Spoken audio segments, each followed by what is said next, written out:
Hi. Okay. In the previous classes, we have discussed about we started from unit testing and we discussed till system testing, sanity testing, smoke, regression, and retesting. Okay. The remaining part is user acceptance testing. Okay. This one, exploratory testing, and monkey testing. Okay. So we need to discuss this and this. Okay, first we'll try to understand what is user acceptance testing. Okay, what is user acceptance testing? Okay. User acceptance testing. Okay, user acceptance testing is also known as sometimes acceptance testing. Okay, and in some companies we may call it as a final acceptance testing. Okay, and in some companies it might be known as a red box testing, final acceptance testing, user acceptance testing, or simply acceptance testing. Okay, so let us try to understand what is user acceptance testing. Okay, here just you consider this as a company A. Okay, so that is software company. Okay, software company. So here what happens, again there will be one more company called B, that is customer. Okay, customer or client. Okay, so customer will be having some business. Okay, what they will do, they are having some business. Okay, and they are having some requirements, business requirements, and for that they want some application, software application they want. Okay, they want some software application, so that they has given that requirement to the software company to develop the application. Okay, so this company is responsible to develop that application or that software to run these people's business. Okay, clients business or customer business, right? Already you know this what you call context, right? So customer will be having or client will be having their own business. Okay, to run their business they may in need of software application, so that they will try to explain their business requirements to the software company, some software company, and they means they assign the task to develop the software application for their business to the software company, and for that they will be paying some amount.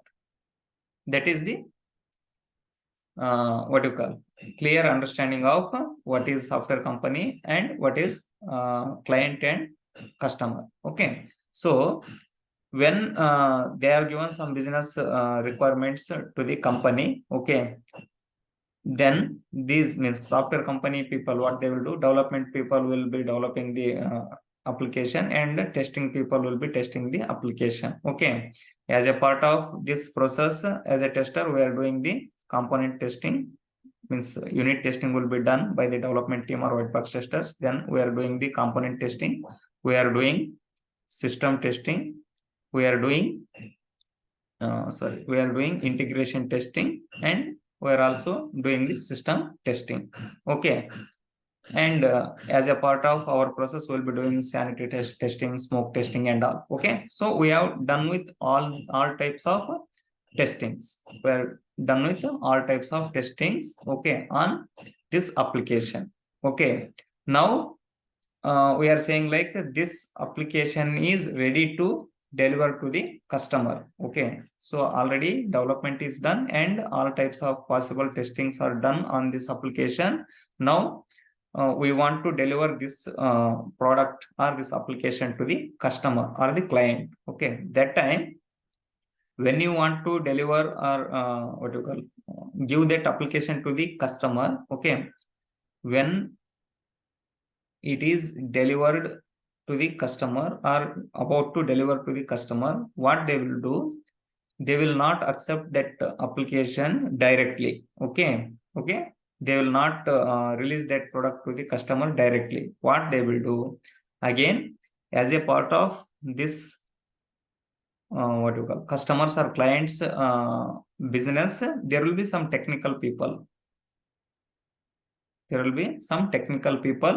and or in other words you can call it as the people will be having very much knowledge about their business use cases or scenarios, means how the customer is interacting with their application, and all means what type of business they are having and what type of scenarios will be there if they deliver that product to the customer, and how customer will use that application for their requirement. Okay, all that knowledge will be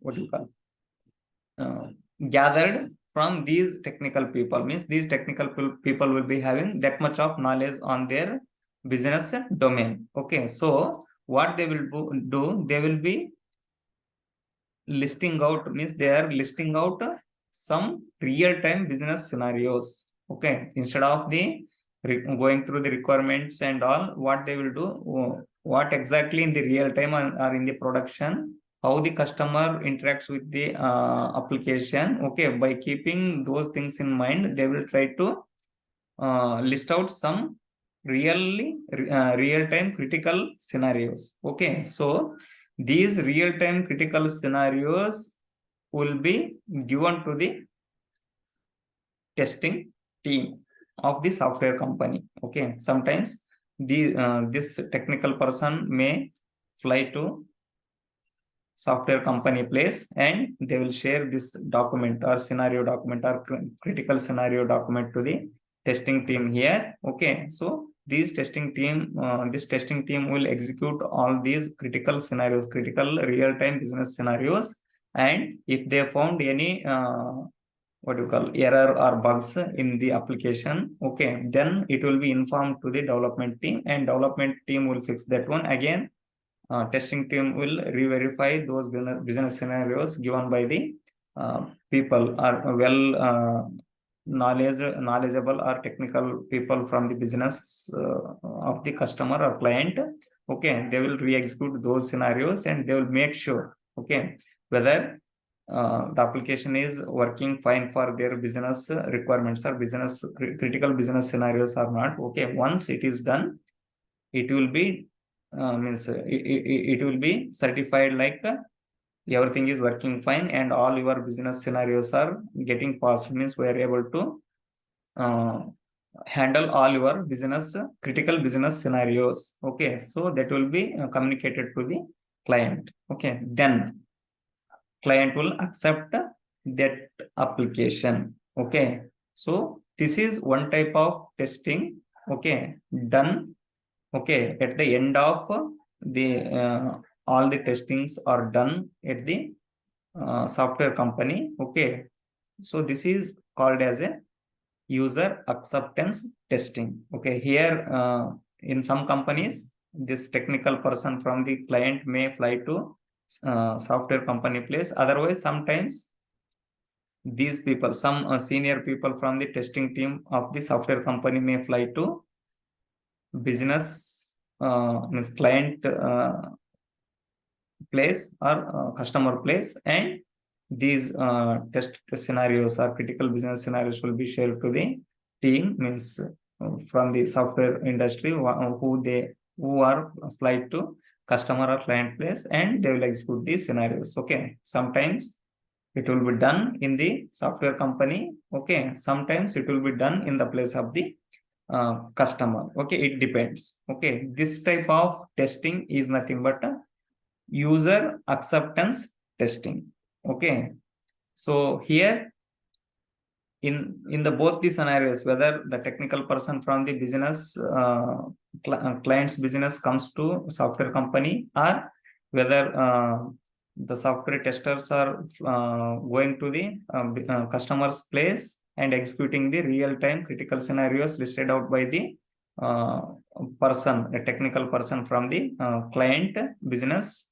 Okay, this is nothing but user acceptance testing. Okay, if everything is working fine, then they will accept that application. Customer will accept that application. But here, as we already seen, all these things in the control of the dev environment. Okay, means whether these scenarios are listed from the technical people from the business of the client or customer. Okay, it will be shared to the QA team, our QA team, software company QA team, and it will be tested by the QA team. And if anything, any bugs or defects found, it will be informed to the dev team, and again it will be fixed. Okay, everything. So it will be done in our environment. Okay, so it is known as a alpha testing. Okay, there are two types of user acceptance testing. Whatever we have discussed till now as a part of user acceptance testing, that is nothing but alpha testing. Okay, alpha testing is before delivering the or before accepting the application, customer will be having some critical scenarios listed out. Okay, those scenarios will be shared to the QA team and it will be executed. If anything,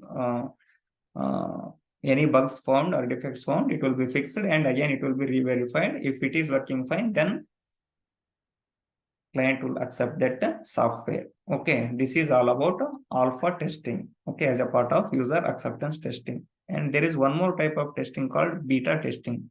Beta testing. What is this beta testing as a part of user acceptance testing? Is here already the software means application is tested in the software company means as a part of component testing, integration testing, system testing, sanity, smoke, retesting, and everything is done. Then customer will be having some critical business scenarios. Those are given to the QA team, and QA team will be executing all those. Okay, everything is fine. Okay, now once all these business critical business scenarios are passed, then the application will be accepted by the client. After accepting, what they will do, they will try to release. Okay, what they will do, they will try to release this software to the limited number of customers. Limited number of customers. Okay, so because these people are this customer or client will be having their business, means there will be a number of customers throughout the world, right? So what they will do, they will select to only limited number of customers among them, and they will try to release, or you can call it as a pre-release or beta release to some limited number of customers, so that customer will access that application and they will do their or they will use that application for their real-time business scenarios. Okay, and according to their experience, they will give the feedback to the client. Okay, so this customer, then this customer takes that feedback, and if there are any discrepancies or any bugs or any errors, then it will be again communicated to the software company, and it will be fixed. Means those type of errors or bugs or defects or discrepancies will be fixed by the software company, and again it will be given to the customer. Okay, customer again they will use this product, okay, for some amount of time with their real-time business scenarios, and if it is working fine, then the same application will be released to the entire customer community.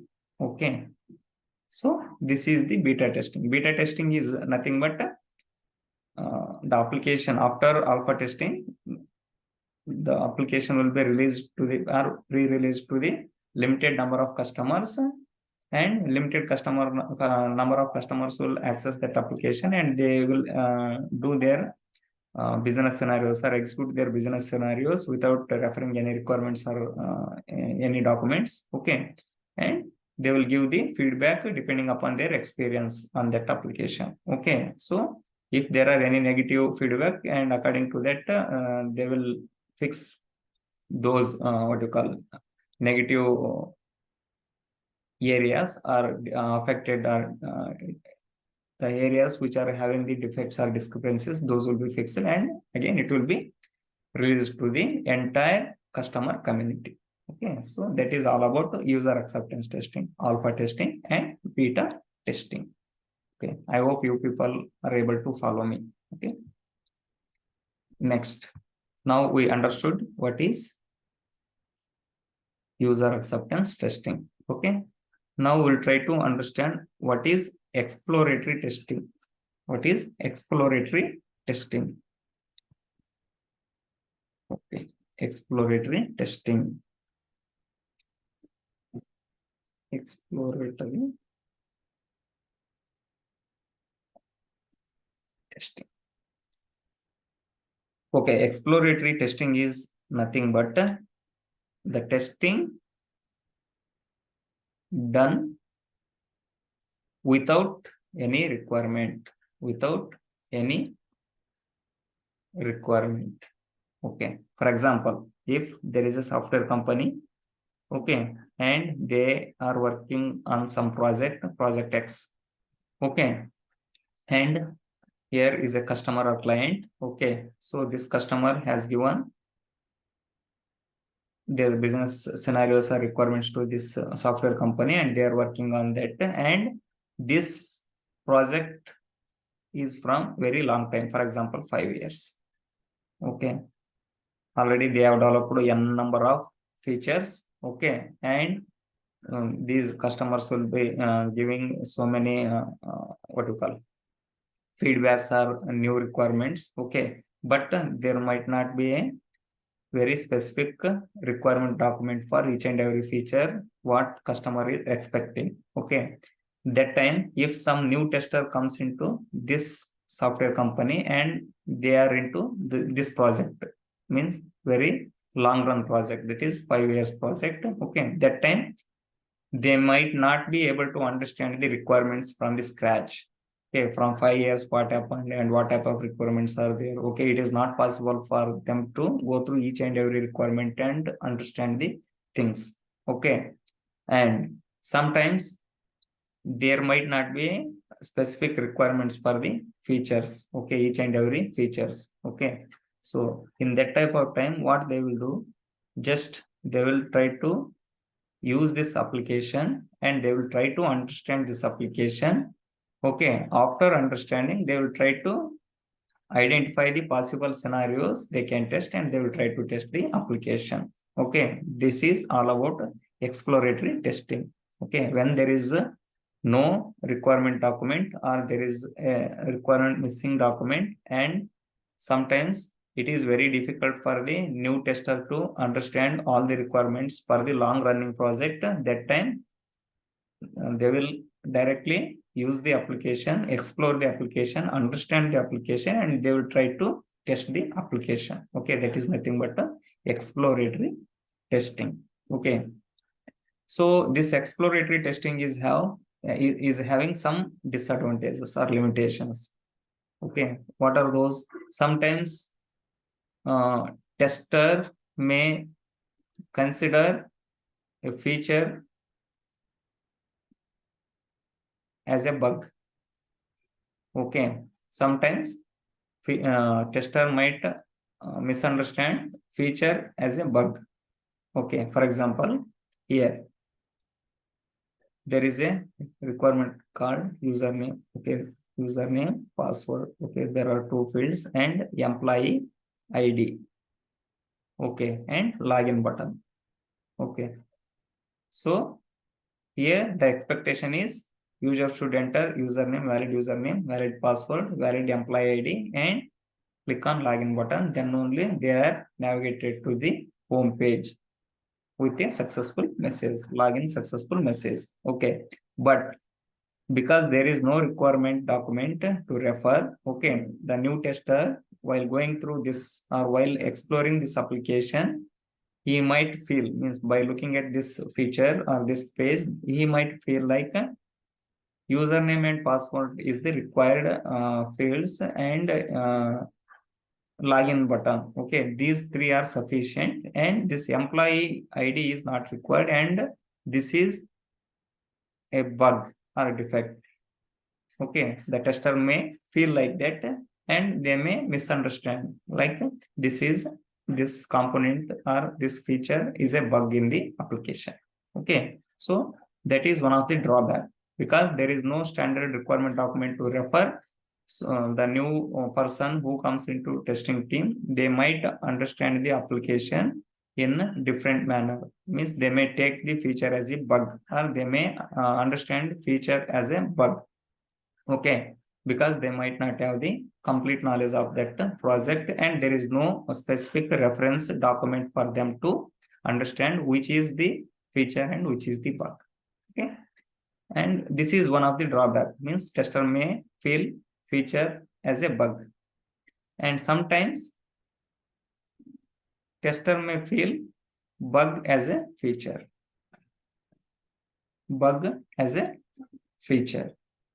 Okay, we'll try to understand this one with an example.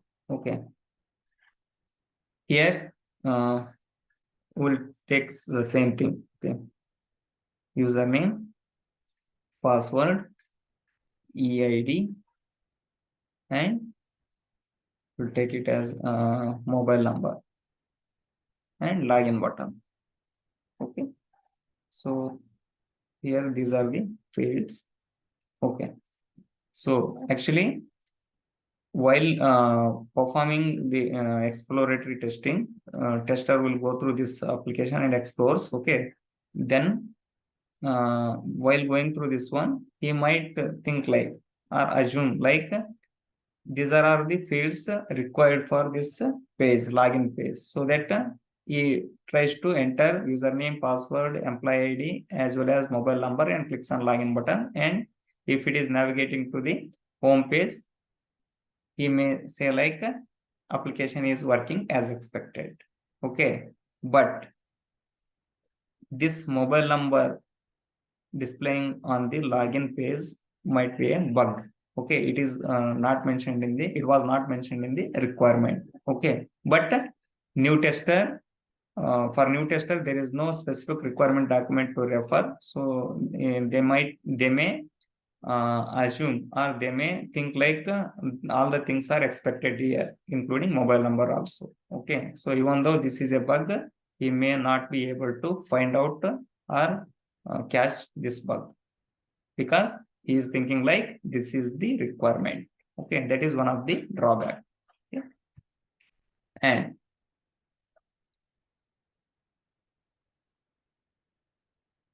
third point is one more drawback is it is time consuming activity.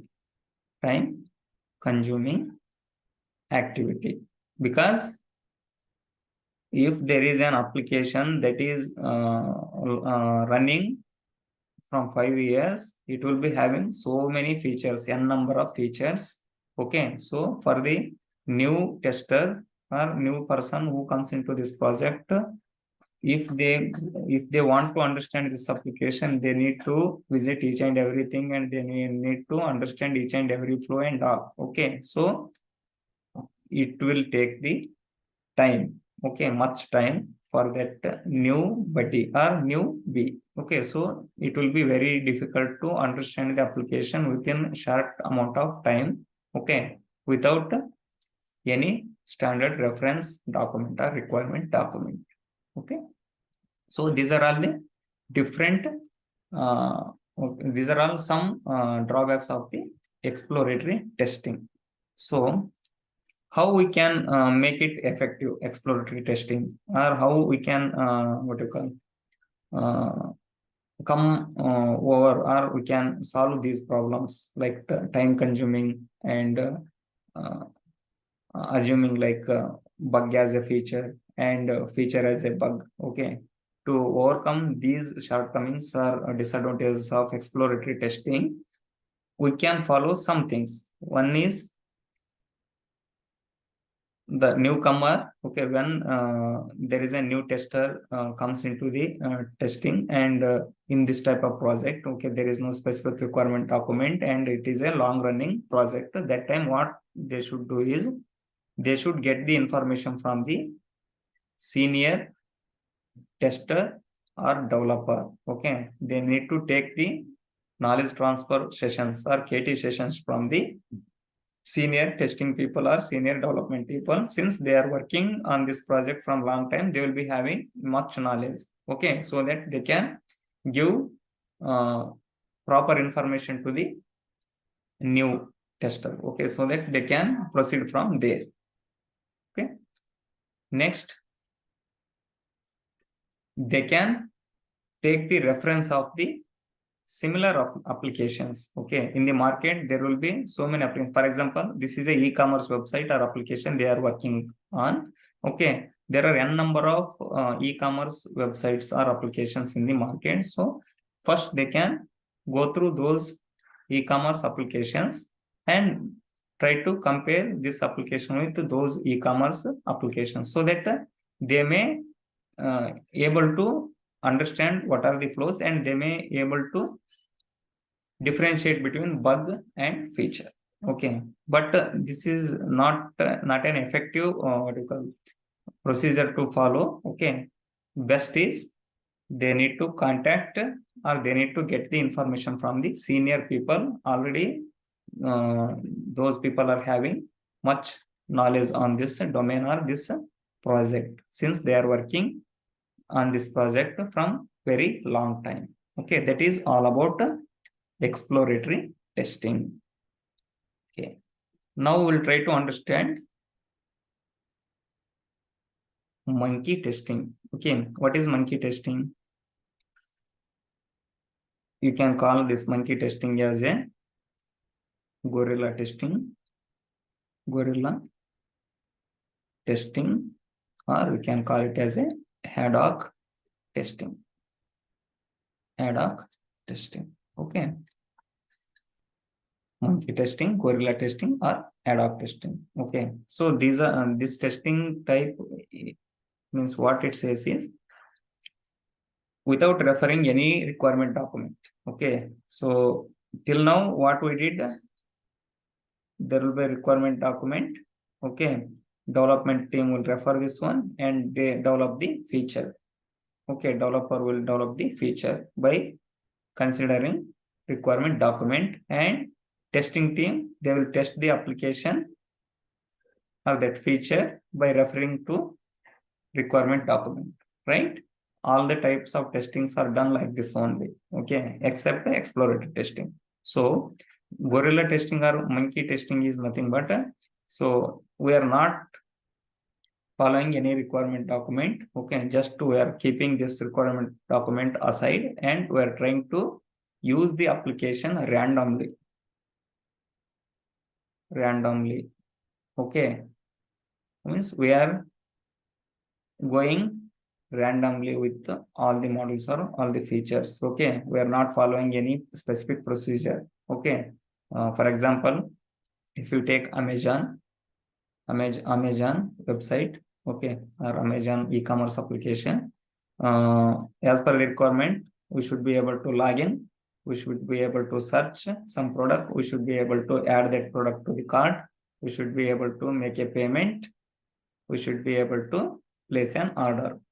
So this is the requirement, right? But as a part of monkey testing or ad hoc testing or gorilla testing, what we can do, just log in, search for some product, then add that product to the cart, then try to do the payment. But while this payment is processing, okay, not yet completed, okay, just it is processing, that time only you click on the browser back button of the browser.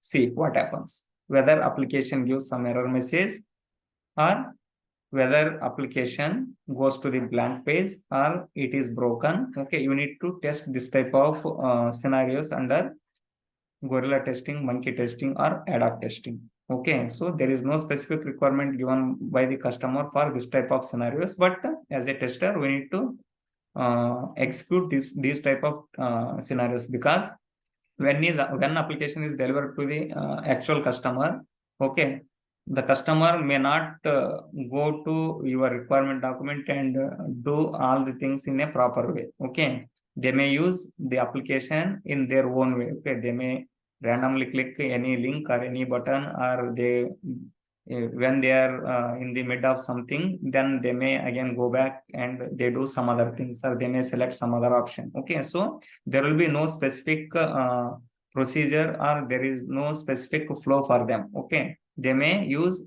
in any manner. Okay, so by considering that, or by keeping that in mind, by what you call thinking in that perspective, you need to do, or you need to execute some scenarios in ad hoc manner. Okay, so no need to follow any requirement document.